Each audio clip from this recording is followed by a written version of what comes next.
guys, welcome back to another episode. In this one, I have Dr. Katz joining me, one of our core faculty members. Thank you so much, Dr. Katz. My pleasure. Thank you for asking me to come. Always a pleasure to talk to Dr. Katz. He's an excellent professional, loves teaching, and we love his passion for getting us to think about a broad spectrum of differentials and approach to certain diseases. Now, Dr. Katz, can you walk us through your experience before becoming faculty here at Masonic? Sure. So I was trained at Rush. I did my med school at Rush. I did my residency at Rush. And then I was eager to start doing something real with my life. So I went to Connecticut for a year, and back then it was called a hybrid model, where I would see patients in the hospital in the morning, and then I would go to clinic in the afternoon. And to be honest, the drain of doing this day in and day out was a bit much for me, and I was looking, is there a better way? And luckily I talked to some of my mentors over at Rush and County, and they said, well, we've got a position in a preventive medicine fellowship there. So I went there for 2 years to complete my my preventive medicine fellowship. Had some wonderful experiences there with getting my MPH. We actually had Hurricane Katrina evacuees that came to Chicagoland, and we did some research. We actually ran a clinic there. So really some meaningful stuff. And then I ended up staying there at County for close to 10 years afterwards, as pretty much a ward attending or a hospitalist. As the way things go at County is they always are trying to find more roles for you. And the role that fit me the best, I think, was the M3 clerkship. So for the third year medical students, they get about 12 of those students every month, and so our job was to just educate them, train them, evaluate them, and that went really well. So well that I met one of my colleagues over at Chicago Medical School. They were opening up some positions there, so I kind of followed him there for about 5 years to reshape the curriculum for the first and second year medical students, and that was wonderful. Problem was it was far away, and my wife missed me at home. And the other thing was that I really missed doing inpatient and outpatient care. So for me, like, my lifeblood is patients. And so it was really hard for me not to have patients while I was there. I mean, I was so desperate for patients, I'd basically be walking the streets, but to bring them in. No, but we would do like these volunteer clinics. Like I did a volunteer clinic over at on Peterson. They have a really nice clinic there. I did volunteer clinics up at North Chicago. So we did a lot of clinics over the time. But I think I needed to be back taking care of patients. And one thing I can say about Advocate is they make sure you see patients. And so I've been really lucky here, fortunate here to have kind of so many different hats, but I just do a little bit of each one. And so I think I really I love my clinic, my personal clinic. I have 4 hours a week, but it's spread out over 2 days, and I really know those patients. I treat it like a concierge practice. I have residency clinic, which I love because I get to train you guys and teach you guys, and you guys are always asking me wonderful questions, and we're always looking at answers together. And then I have the inpatient side, and then I've got scheduling side. So I have enough of these little buckets that it really feels very fulfilling and complete. Since you're very passionate about patient care and being involved with their management, what pulled you towards the academia and more of the teaching side? I'm just an incredibly curious human being, and everything to me is a question of how things happen. And I think for me, I'm really driven by the whys. My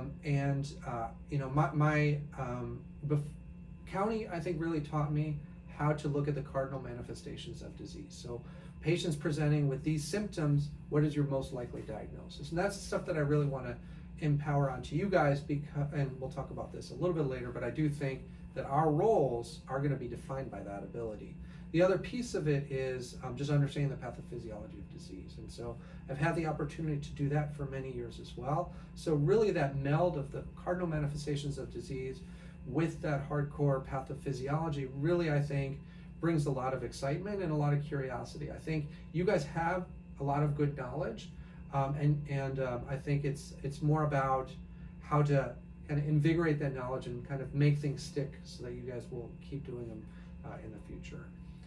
I love doing the New England Journal of Medicine cases with you guys in the mornings. And can you tell us a little bit about more of the New England cases that we discuss in the morning? Yeah, so what's great about them is they're like a case on steroids, right? There's about 4 or 5 different issues at play from multi-organs and multi-system, and so we basically they give you a case that's preformed, and they really break it down. Really at first, what is your leading diagnosis and alternate diagnoses? What testing do you want to get for your patient based on those clinical symptoms? And as the case evolves, there's always a crazy twist, right? So it's not just somebody presenting with heart failure, but suddenly maybe there's a little amyloid, or maybe there's sarcoidosis, or somebody with lupus, but it's not just lupus, they suddenly had a stroke. So it really kind of brings in all of those systems, and it's fun because we really get to have that discovery. I think that the something that we all came into medicine was we all wanted to be Sherlock Holmes, and this allows us to really still do that, and I do find that on a day-to-day basis. Now, when you come to us and you do all this teaching, what would you say is the most challenging part of your job as a faculty that is so passionate about patient care and also teaching? It's the balancing act. I think it's making sure that I carve out time for myself. I think that's the biggest issue. Other issues are, ensuring that you guys are engaged. Making sure that everybody is there, and I think you have to have confidence. And I think the biggest issue with the confidence is I feel very comfortable with not knowing a lot of things, and so I think it's much easier to approach patients with not thinking, do I know the right answer every time? Am I doing everything exactly right? But knowing that with you guys around, we can figure this out together. And knowing that sometimes I don't have the answer. And unfortunately, so many patients, their diseases don't read the textbooks, and they do whatever they want. So I think it's that comfortability. I think the hardest thing about the job is, am I doing everything right? Mm-hmm. But I think the way to counterbalance that is by saying it's okay not to know. And I think having that recognition really drives things. Now, when it comes to the personality that fits the right physician, we have to have a little bit of everything. But what would you say as a core faculty are very important aspects of the internal medicine brain? To me, it's the aha moments that we drive each other with. And how do you get to those aha moments? It's almost always with our senses.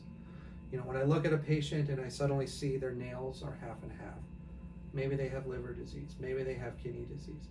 It's about that recognition on an EKG that suddenly changes your management. You were expecting it to go one way, and suddenly it's like, well, no, this patient clearly had infarct at some point in the past. Or, you know what? Oh my gosh, we had this crazy patient with the longest first-degree block. It was probably, her heart rate was in the 30s because of a first-degree block. And it's just fascinating to me that these things just pop up on your patients, and suddenly once you have that aha moment, then everything really gets engaged and you're able to do it well. So I think for me, it's how do you get to those aha moments? And I think the best way is rigor. I mean, if you look behind me, there's like 100 books. Yeah. It's like you always have to be reading. If I find an excuse, I'm like usually looking through New England Journal, the latest articles. There's a whole thing on RSV nowadays and the vaccine. So there's always something new. And so trying to keep up to date with those things, I think, is the most important thing for us, and staying curious. I mean, I think for me, it's really about, always wanting to know something better. I challenge myself. Now I'm doing POCUS. I think you can challenge yourself in ways that you didn't think you could. And I'm teaching musculoskeletal. Like it kind of evolves that, you can be proficient at just about everything in medicine. You just have to work on it. So I think it's the dedication. I think it's the curiosity and maintaining that curiosity, and not being afraid to not know. And I think challenging yourself when you don't know. Now, when you are outside of work, you come home after reading and teaching and the admin work. What do you do just to enjoy yourself? I do crosswords. I'm kind of a nerd like that. I play a little bit of chess on the computer. And I mean, for me, working out is very important. I think for me, I think for anxiety, the best thing to do is getting that aerobic activity most days of the week. Go on walks. I take, we have a little dog, so we take our dog out all the time. Try to get to the beach whenever we can. So, you know, I think to me the main thing is not what I do, but the fact that I don't do this. Okay. I work very hard to shut off work when I'm home, and I think that took me a long time to learn. But I really don't respond to any emails from work